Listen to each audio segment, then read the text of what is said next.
ایک گاؤں میں ایک لڑکا رہتا تھا جس کا نام علی تھا۔ وہ ایک غریب خاندان سے تعلق رکھتا تھا۔ گھر چلانے کے لیے علی اور اس کی ماں دونوں کام کرتے تھے۔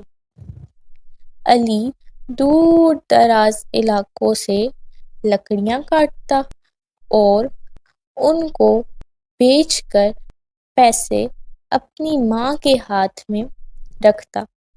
ایک دن علی عام دنوں کی طرح لکڑیاں کاٹنے لگا اور لکڑیاں کاٹ کر گھر کو جب لوٹ رہا تھا تو اس کے رستے میں ایک سانپ کھڑا ہوا تھا۔ سانپ نے علی کو دیکھا اور اس کے رستے سے ہٹ گیا۔ اگلے روز وہی سانپ دوبارہ سے علی کا رستہ روک کر کھڑا ہوا تھا۔ علی بہت پریشان ہوا۔ دراصل یہ سب اس کے ساتھ اس لیے ہو رہا تھا کہ ایک دن لکڑیاں کاٹتے وقت اس نے سانپ کے بچے کو مار دیا تھا۔ یہ سب اس سے جانے انجانے میں ہوا۔ اب وہ سانپ اپنے بچے کا بدلہ علی سے لینا چاہتا تھا۔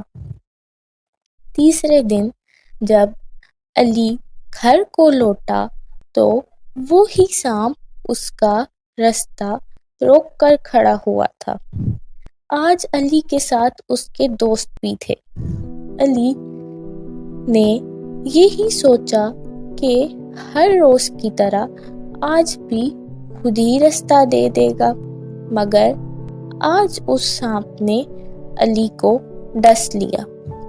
علی کے دوست اسے گھر کی طرف لے گئے، مگر پھر بھی وہ سانپ بار بار علی کو دیکھ رہا تھا۔ گھر پہنچتے ہی علی کی ماں اسے ایک قریبی ہسپتال میں لے گئی، مگر سانپ کا زہر علی کے جسم میں بری طرح پھیل چکا تھا۔ علی کی ماں نے اپنی ساری جمع پونجی اپنے بیٹے کو بچانے کے لیے لگا دی، مگر پھر بھی وہ اپنے بیٹے کی جان نہ بچا سکی۔